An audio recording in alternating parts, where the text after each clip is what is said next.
This comes after Iranian missiles slammed into this hospital. It's the main hospital in southern Israel. We can tell you at this hour, dozens are injured, and as you can see, damage is pretty extensive there.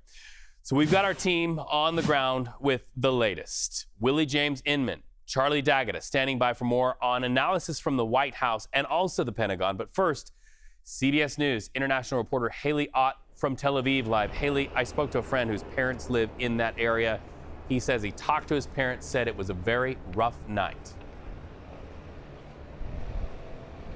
Hi, Reed. Yes, so we heard from Israel that it struck that heavy water site, and Iran fired a number of missiles and drones at Israel, including one missile that hit the largest hospital in the south of the country.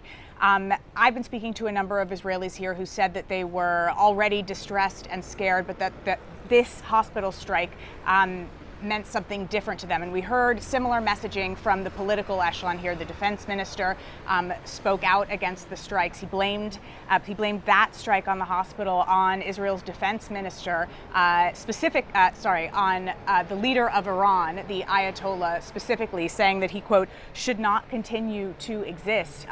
Israeli Prime Minister Benjamin Netanyahu also went down to the hospital where he gave a statement condemning that Iranian strike. Interestingly, he also spoke about the President Trump.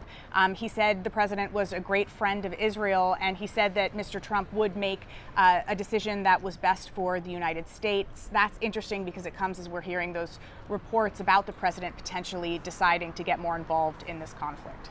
Yeah, word on the ground from so many people I've talked to who are right there where you are, say throughout the night they're going into safe rooms off and on, and that's just the state of things. For those who can evacuate, what's the word on getting American citizens out of Israel who want to leave?